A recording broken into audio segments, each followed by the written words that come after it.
కార్తీక పురాణము 18వ అధ్యాయము. సత్కర్మానుష్ఠాన ఫలప్రభావము. ఓ మునిచంద్ర, మీ దర్శనము వలన ధన్యునుడైతిని. సంశయములు తీరునట్లు జ్ఞానోపదేశము చేసి నేటి నుండి మీ శిష్యుడినైతిని. తండ్రి గురువు అన్న దైవము సమస్తము మీరే. నా పూర్వ పుణ్య ఫలితములచే కదా మీ బోటి పుణ్యపురుషుల సాంగత్యము తటస్థించెను. లేనిచో నేను మహాపాపిననియు మహారణ్యములో ఒక మొద్దుబారిన చెట్టునై ఉండగా తమ కృప వలననే నాకు మోక్షము కలిగినది కదా. మీ దర్శన భాగ్యము లేని ఎడల ఈ కీకారణ్యంలో తరతరాలుగా చెట్టు రూపమున ఉండవలసిందే కదా. అట్టి నేనెక్కడా?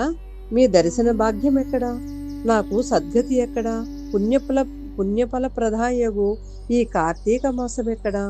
పాపాత్ముడునకు నేనెక్కడా? ఈ విష్ణాలయమందు ప్రవేశించుటెక్కడా? ఇవి అన్నీను దైవికముకు ఘటన తప్ప మరొకటి కాదు. కాన నన్ను తమ శిష్యునిగా పరిగ్రహించి సత్కర్మలను మానవుడిట్లు అనుసరించలేను. దాని ఫలమెట్టిదో విశదీకరింపుడని ప్రార్థించను. ఓ ధనలోబా, నీవడిగిన ప్రశ్నలన్నిటి మంచియే. అవి అందరికీ ఉపయోగార్థమైనటువంటివే. కాన వివరించదను, శ్రద్ధగా ఆలకింపుము.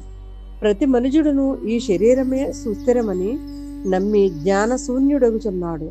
ఈ వేదము శరీరమునికే కాని ఆత్మకు లేదు. అట్టి ఆత్మజ్ఞానము కలుగటకే సత్కర్మలు చేయవలనని సకల శాస్త్రములు ఘోషించుచున్నవి. సత్కర్మనాచరించి వాటి ఫలము ఆ పరమేశ్వరార్పితము మనరించిన జ్ఞానము కలుగును. మానవుడే జాతివాడో ఎటువంటి కర్మలు ఆచరించవలనో తెలుసుకుని అటువంటివి ఆచరింపవలను. బ్రాహ్మణుడు అరుణోదయ స్నానము చేయక సత్కర్మలను ఆచరించను వ్యర్థమగును. అటులనే కార్తీక మాసమందు సూర్య భగవానుడు తులారాశిలో ప్రవేశించుచుండగాను, వైశాఖ మాసమున సూర్యుడు మేషరాశిలో ప్రవేశించుచుండగాను, మాఘమాసములో సూర్యుడు మకర రాశి యందు ఉండగాను, అనగా ఈ 3 మాసముల యందునను తప్పక నదిలో ప్రాతకాలమునే చేయవలను స్నానము. అటుల స్నానము ఆచరించి దేవతార్చన చేసిన ఎడల తప్పక వైకుంఠ ప్రాప్తి కలుగును. సూర్య చంద్ర గ్రహణ సమయముల యందు తదితర పుణ్యదినముల యందు స్నానము చేయవచ్చును. ప్రాతకాలమున స్నానము చేసిన మనుజుడు సంధ్యావందనము సూర్య నమస్కారములు చేయవలెను. అట్లు ఆచరించిన వాడు కర్మభ్రష్టుడగును.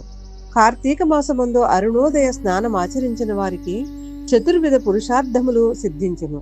కార్తీక మాసముతో సమానమైన మాసము వేదములలో సరితూగ శాస్త్రము, గంగా గోదావరి నదులకు సమాన తీర్థములు, బ్రాహ్మణులకు సమానమైన జాతియు, భార్యతో సరితూగు సుఖమును, ధర్మముతో సమానమైన మిత్రుడును, శ్రీహరితో సమానమైన దేవుడును లేడని తెలుసుకును. కార్తీక మాసమందు విద్యుక్త ధర్మముగా స్నానాదులు ఆచరించిన వారు కోటి యాగములు చేసిన ఫలమును పొంది వైకుంఠములకు పోవుదురు అని అంగీరసుడు చెప్పగా విని మరలా ధనలోభుడు ఇట్లు ప్రశ్నించెను.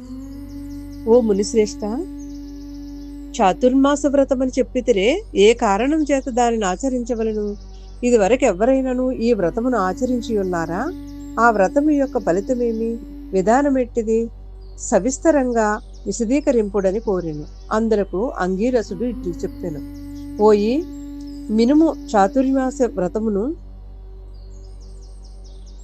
శ్రీ మహావిష్ణువునకు మహాలక్ష్మితో ఆషాఢ శుద్ధ ఏకాదశి దినమున పాల సముద్రమున శేషుని పాన్పపై శయనించి కార్తీక శుద్ధ ఏకాదశి నాడు నిద్ర నుండి లేచుట.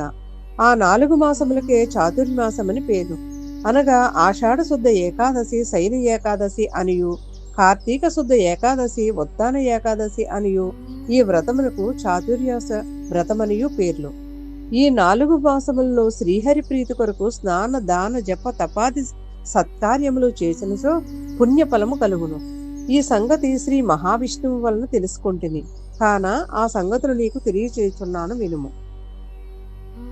తొల్లి కృతయుగంబున శ్రీ వైకుంఠమునందు గరుడ గంధర్వాది దేవతల చేత వేదముల చేత సేవించబడుచున్న శ్రీమన్నారాయణుడు లక్ష్మీదేవి సమేతుడై సింహాసనమున కూర్చుండి ఉండగా ఆ సమయమున నారద మహర్షి వచ్చి పద్మనేత్రుడగు చతుర్బాహుణ్ణి కోటి సూర్య ప్రకాశముండు అగు శ్రీమన్నారాయణకు నమస్కరించి ముకుళిత హస్తాలతో నిలబడి ఉండెను. అంత శ్రీహరి నారదుని గాంచి, ఏమీయూ తెలియని వాని వలె మందహాసముతో ఇట్లనెను. నారద, నీవు క్షేమమే కదా? త్రిలోక సంచారివైన నీకు తెలియని విషయములు లేవు. మహామునులు సత్కార్యానుష్ఠానమును ఎట్టి విఘ్నములు లేకుండా సాగుచున్నవా?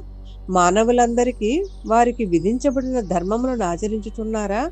ప్రపంచమునని అరిష్టములు లేక ఉన్నవి కదా అని కుశల ప్రశ్నలు అడిగాను. అంత నారదుడు శ్రీహరిని ఆదిలక్ష్మికి నమస్కరించి, ఓ దేవా, ఈ జగంబున నీ వెరుగని విషయములు ఏమీనూ లేవు. అయినను నన్ను వంచుమనుటచే విన్నవించుచుండని వినండి. ప్రపంచమున కొందరు మనుష్యులు మునులు కూడా తమకు విధించిన కర్మలను నిర్వర్తించటలేదు. వారెట్లు విముక్తులగుదురో ఎరుగలేకున్నాను. కొందరు భుజించకూడని పదార్థములు భుజించుచున్నారు. కొందరు పుణ్యవ్రతములు చేయుచు అవి పూర్తి కాక మునిపే మధ్యలో మానివేయుచున్నారు. కొందరు సదాచారులుగా, మరికొందరు అహంకారులుగా సహితులుగా పరనిందాపరాయణములు జీవించుచున్నారు. అట్టి వారిని సత్కృపతో పుణ్యాత్మునిగా నొసంకి రక్షింపమని ప్రార్థించను. జగన్నాటక సూత్రధారి అయిన శ్రీమన్నారాయణుడు కలవరపడి లక్ష్మీదేవితో, గరుడ గంధర్వాది దేవతలతో వేల కొలది మహర్షులున్న భూలోకానికి వచ్చి ముసలి బ్రాహ్మణ రూపంతో ఒంటరిగా తిరుగుచుండెను. ప్రపంచమంతయు తన దయావలోకము వీక్షించి రక్షించుతున్న దామోదరుడు ప్రాణాల భక్తి శ్రద్ధలతో పరీక్షించుచుండెను.